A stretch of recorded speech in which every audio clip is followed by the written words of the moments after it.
Alhamdulillah.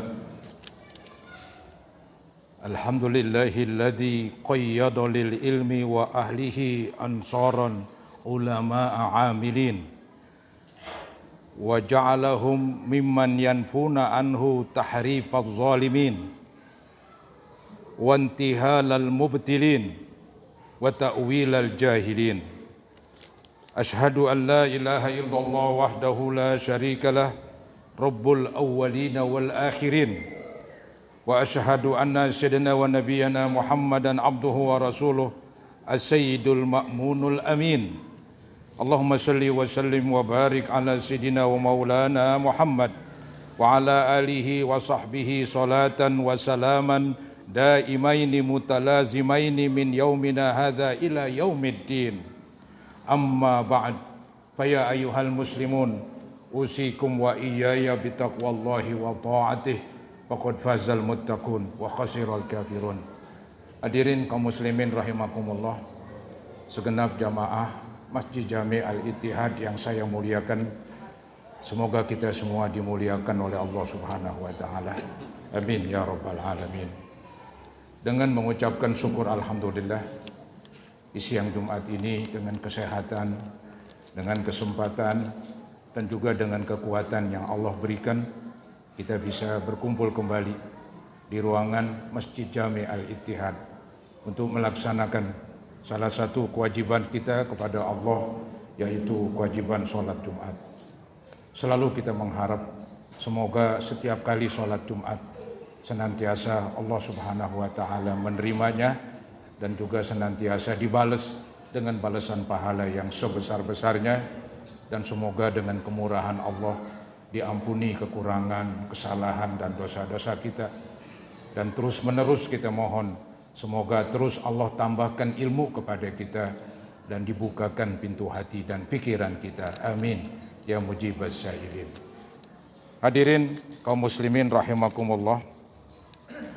Suatu ketika Nabi Muhammad SAW mengunjungi salah seorang sahabatnya yang sedang sakit, yang bernama Sa'ad bin Abi Waqqas. Diceritakan bahwa Nabi mendatangi Sa'ad untuk menjenguk beliau ama hajjatil wada, ketika Nabi melaksanakan haji terakhir di kota Mekah. Sahabatnya yang bernama Sa'ad bin Abi Waqqas ini sedang mengalami sakit berat. Dikatakan min wajain istaddabi. Fakultu, ketika Sa'ad dikunjungin oleh Nabi, maka dia berkata, ya Rasulullah, inni qad balaghabi minal waja' ma tara. Wahai Rasul, engkau melihat saya sekarang sedang sakit keras. Wa ana dzu malin, sedangkan saya banyak punya harta. Wala yarithuni illa ibnatun li, sedangkan yang akan mewarisi harta saya hanya satu orang perempuan. Apa atasaddaqu bi thulutsai mali, bolehkah saya bersedekah 2/3 harta? Saudara, seseorang yang sedang sakit boleh jadi pikirannya bahwa dia sedikit lagi meninggal dunia. Maka ketika dia ingin berbuat baik, itu begitu semangat, begitu terdorong. Seperti tak ubahnya salah seorang sahabat Nabi yang dikunjungi sedang sakit yang bernama Sa'ad bin Abi Waqqas. Dia ingin bersedekah 2/3 dari harta keseluruhan yang dimiliki. Apa jawab Nabi? Nabi menjawab, faqala la, jangan, karena 2/3 masih banyak begitu. Terlalu besar untuk sedekah dengan 2/3. Kemudian Sa'ad berkata lagi, fasyatru ya Rasulullah, bagaimana wahai Rasul kalau saya bersedekah separuh atau setengah dari harta saya keseluruhan? Apa jawab Nabi? Faqala la, Nabi bersabda, jangan, itu pun terlalu besar. Kemudian Sa'ad berkata lagi, fasulus ya Rasulullah, bagaimana wahai Rasul kalau saya bersedekah 1/3 saja? Apa jawab Nabi? Qala ats-tsulus wa tsulusu katsir. Iya, 1/3. 1/3 pun sudah banyak. Saudara, di sini Nabi menginginkan supaya seseorang yang meninggal dunia dia meninggalkan warisan. Jangan sampai semuanya dipakai untuk bersedekah. Walaupun memang seseorang berhak untuk bersedekah lebih banyak lagi, tapi ahli waris pun perlu dipikirkan. Maka Nabi bersabda, innaka intadhara warasataka agniya'a khairun min antadharahu ma'alatan yatakaffafunan nas. Kamu wahai Sa'ad lebih baik meninggalkan ahli waris kamu berkecukupan ketimbang dalam keadaan minta-minta kesana kemari. Jadi di sini Nabi menekankan supaya orang tua seandainya punya harta, hendaklah dia memikirkan ahli warisnya. Jangan sampai ahli warisnya minta-minta kesana kemari. Jadi saudara-saudara, di sini sesuai dengan perasaan orang tua. Naluri orang tua memang sayang kepada anak. Sayangnya orang tua tidak terbatas. Maka ada ungkapan sayangnya orang tua sepanjang jalan. Sedangkan sayangnya anak kepada orang tua sepanjang galah. Anda tahu itu galah, ya, paling beberapa meter. Segitulah sayangnya anak kepada orang tua. Tapi kalau orang tua selama dia masih hidup, dia masih sayang sama anaknya. Maka Nabi tekankan di sini, ya, lebih baik kamu tinggalkan ahli waris kamu berkecukupan. Ya, jangan sampai nanti dia kekurangan akibatnya minta-minta ke sana. Ini kan salah satu bukti bahwa Nabi mengajarkan supaya kepada anak pun kita sayangi mereka. Kalau kita diberikan harta, ya perlu dipikirkan mereka. Kita ini sebagai orang tua tidak boleh egois. Nggak boleh melulu yang kita pikirkan diri sendiri. Anak-anak kita biarkan. Ini saudara-saudara, potret orang tua yang tidak baik, ya. Orang tua yang baik selalu memikirkan masa depan anaknya. Kadang-kadang juga kita dengar itu, ada orang tua yang hidupnya sederhana, padahal hartanya banyak, saudara-saudara. Ini kenapa? Mereka bukan pelit, ya, tapi mereka menginginkan dikala dia wafat, adalah harta yang ditinggalkan kepada anak-anaknya. Sampai-sampai tadi saya katakan orang tua ingin hidup sederhana demi anaknya, demi yang dipikirkan ahli warisnya. Jangan sampai mereka hidup kekurangan. Begitulah saudara-saudara sayangnya orang tua kepada anak. Begitu besar. Maka dari itu kita sebagai anak pun harus mengimbangi. Ada saudara-saudara, ya, hadis yang mengatakan bahwa jasa orang tua itu tidak kehitung. Tidak bisa dihitung dengan kalkulator. Nggak bisa diukur dengan meteran. Nggak bisa ditimbang dengan timbangan. Karena begitu banyak jasa orang tua. Disinilah seorang anak mesti patuh dan berbakti kepada kedua orang tua. Karena orang tua itu selalu sayang kepada anak-anaknya. Saudara, jadi agama Islam pun memerintahkan kepada orang tua untuk memikirkan anak-anak. Ini bagi yang mempunyai, ya, rezeki yang Allah anugerahkan. Seandainya tidak, ya nggak ada masalah, saudara-saudara. Ya, orang tua sudah bagus, ya, mendidik kita. Orang tua sudah bagus mengajarkan kita, walaupun dia tidak meninggalkan warisan. Nah itu pun saudara-saudara ilmu termasuk warisan. Jadi jangan dikira warisan itu hanya berbentuk harta. Mungkin kalau harta bisa habis, apalagi nggak bisa memanagenya, nggak bisa mengaturnya, itu harta bisa habis. Tapi kalau warisan ilmu yang diberikan oleh orang tua kepada anaknya, insya Allah tidak habis-habis. Memang ilmu itu punya sifat kalau kita keluarkan, kalau kita sampaikan tidak berkurang. Itu kata Imam Ali. Kata Imam Ali, saudara-saudara, ilmu yang kita miliki, kita sampaikan kepada orang lain, itu nggak bakalan habis. Tapi kalau harta dikeluarkan, otomatis berkurang. Ini salah satu kelebihan ilmu. Maka mewariskan ilmu kepada anak-anak nampaknya lebih penting dari mewariskan kepada mereka harta. Walaupun kalau diwariskan dua-duanya akan lebih bagus lagi. Yang penting saudara-saudara, warisan bukan hanya berbentuk harta, tapi juga warisan berbentuk ilmu. Memang orang tua enggak mesti mengajar langsung kepada anak.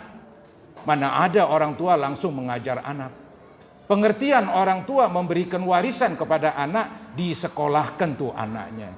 Dibiayai saudara-saudara. Itu namanya dia telah memberikan warisan kepada anak.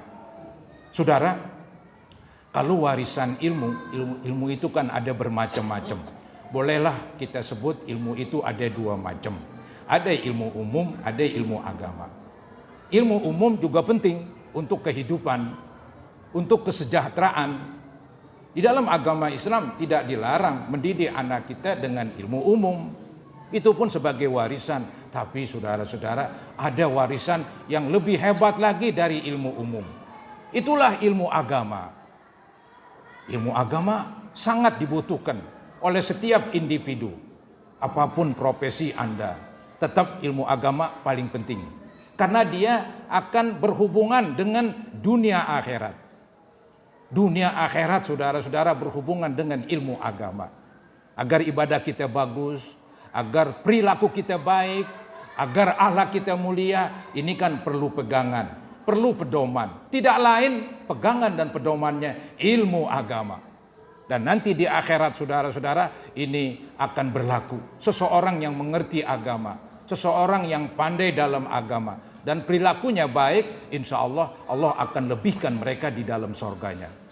Hadirin kaum muslimin rahimakumullah, ada hadis Nabi yang berbunyi yang sering kita dengar, wa innal ulama warasatul anbiya. Sesungguhnya para ahli ilmu yang disebut ulama itu adalah salah satu ahli waris para nabi. Maksudnya kita disuruh mengambil ilmu dari mereka. Kita disuruh belajar ilmu agama dari para ulama. Karena mereka adalah ahli waris para nabi. Kemudian di dalam hadis lanjutannya, wa innal anbiya lam yuwarrisu dinaron wala dirhama. Sesungguhnya para nabi tidak mewariskan uang dinar, juga tidak mewariskan uang dirham, juga tidak mewariskan uang rupiah. Innama warrathul ilma. Hanya saja para rasul mewariskan ilmu. Jadi saudara-saudara, para rasul termasuk Nabi Muhammad SAW mewariskan ilmu agama kepada umatnya. Maka nih kita sebagai umatnya harus mengambil warisan tersebut. Bahkan kalau perlu melebihi kita mengambil warisan harta. Jangan sampai kita hanya mementingkan warisan harta, tapi warisan ilmu Nabi Muhammad kita tidak ambil. Caranya gampang saudara-saudara. Ya kita belajar, kita menghadiri majlis-majlis ta'lim, menghadiri majlis-majlis ilmu pengajian. Di situ kan sedang dibagi-bagikan warisan Nabi Muhammad SAW. Pernah Abu Hurairah berkata kepada orang-orang yang di pasar, wahai saudara, di Masjid Nabawi sedang dibagikan warisan Nabi. Akhirnya mereka datang, datang untuk mengambil warisan Nabi di masjid. Setelah mereka datang, apa yang terjadi? Mereka mengatakan, wahai Abu Hurairah, nggak ada warisan Nabi dibagikan di masjid. Kemudian kata Abu Hurairah, kasihan kamu. Waihak, kasihan kamu. Itu di masjid kamu lihat ada pengajian, ada gurunya, dia menjelaskan halal haram, dia menjelaskan tentang yang fardu, dia menjelaskan tentang yang sunat. Itu warisan Nabi sedang dibagikan. Baru mereka sadar, oh kalau gitu warisan bukan hanya berbentuk harta. Ilmu pun termasuk warisan, lebih-lebih ilmu agama. Maka saudara-saudara, Nabi bersabda bahwa siapa-siapa yang mengambil ilmu berarti telah mengambil keuntungan. Di dalam hadis beliau berkata, "Paman akhadahu faqad akhadha bihadzin wafir." Barang siapa yang telah mengambil warisan ilmu dari Nabi berarti telah mengambil keuntungan besar. Keuntungan besar, keuntungan duniawi dan keuntungan ukhrawi. Ilmu agama untuk meluruskan ibadah kita. Ilmu agama untuk membuat perilaku kita jadi baik. Ya. Saudara, jangan dikira itu watak manusia nggak bisa berubah. Jangan dikira. Watak manusia bisa berubah. dengan ilmu agama. Anda bisa dengar itu, bisa lihat sejarahnya. Bagaimana orang-orang Arab ya punya sifat buruk sekali. Mereka selalu berperang antar suku. Bahkan mereka memendam putrinya hidup-hidup. Ini perilaku buruk. Datang agama Islam, Nabi ajarin agama, disampaikan ilmu-ilmu agama, mereka berubah menjadi orang-orang yang baik. Menjadi sahabat-sahabat yang setia membela agama Islam dengan nyawa dan raga serta harta. Itulah saudara-saudara perubahan. Jadi dengan ilmu agama manusia bisa berubah. Ya. Maka dari itu supaya kita berubah kepada yang lebih baik, maka perdalam ilmu agama. Apalagi Allah Subhanahu wa taala memerintahkan kita untuk tambah ilmu. Ada firman Allah yang berbunyi, wa qur rabbi zidni ilma. Ucapkanlah dalam doa kamu, ya Allah, tambahkanlah saya ilmu. Ini ayat sebetulnya perintah Allah kepada Nabi Muhammad SAW. Kalau Nabi saja diperintahkan untuk minta tambah ilmu, apalagi kita ini yang ilmunya saudara-saudara yang mungkin nol. Maka dari itu kita terus menambah ilmu dan menambah ilmu. Banyak cara untuk menambah ilmu. Banyak jalan untuk mendapatkan ilmu. Walaupun kita sudah beristri, walaupun kita sudah mempunyai anak, tetap saudara-saudara kita bisa menuntut ilmu dengan menghadiri pengajian-pengajian, mendengarkan khutbah, mendengarkan ceramah. Itu saudara-saudara berarti kita menambah ilmu yang memang Allah perintahkan. Maka dari itu luangkan waktu kita, sisihkan saudara-saudara waktu kita untuk mendapatkan ilmu. Jangan Anda mencari rezeki terus ya, siang malam saudara-saudara. Mungkin bahasa gaul mengatakan semelek matenya dia mencari rezeki. Dia nggak pikirkan bahwa dia bakalan meninggal dunia. Nah saudara-saudara, untuk bekal meninggal dunia adalah ibadah. Ibadah tidak akan bagus, ibadah tidak akan bermutu kecuali ditopang, didukung dengan ilmu agama. Maka disinilah pentingnya ilmu agama. Agama tidak melarang anak-anak kita belajar ilmu umum. Silakan cari ilmu umum setinggi-tingginya. Ya. Mesti orang Islam ada yang pandai ekonomi. Mesti orang Islam yang pandai industri. Mesti ada orang Islam yang pandai kedokteran. Mesti orang Islam ada yang pandai bermacam-macam disiplin ilmu. Gak boleh tuh orang Islam kalah dengan orang-orang non-muslim. Tapi saudara-saudara ingat, kita punya agama. Agama pun harus dipelajarin. Tanpa dipelajarin, ya nggak tahu apa-apa. Akibatnya dunia yang dibangun begitu mewah dengan ilmu-ilmu umum. Dia mati, dia tinggalkan saudara-saudara. Padahal dia nggak ada persiapan untuk akhirat. Lantaran kosong ilmu agamanya. Maka dari itu, apapun profesi Anda, apapun disiplin ilmu yang Anda geluti, tetap ilmu agama tidak boleh dibiarkan. Tidak boleh ditinggalkan. Wajib terus belajar dan terus menuntut ilmu. Kita mengharap mudah-mudahan Allah Subhanahu wa taala senantiasa memberikan kepada kita kesehatan badan, memberikan kepada kita umur yang panjang untuk kita menuntut ilmu dan selalu kita mengikuti aturan-aturan agama. Amin ya mujibas sa'ilin. A'udzubillahi minasyaitonir rajim. Bismillahirrahmanirrahim. Wa qur rabbi zidni ilma. Barakallahu li wa lakum bil Qur'anil azim wa nafa'ani wa iyyakum bima fihi minal ayati wa zikril hakim wa taqabbala minni wa minkum tilawatah innahu huwas samiul alim. Aqulu qawli hadza wa astaghfirullah li wa lakum wa liwalidayya wa liwalidikum wa li jami'il muslimina wal muslimat wal mu'minina wal mu'minat fastaghfiruhu innahu huwal ghafurur rahim.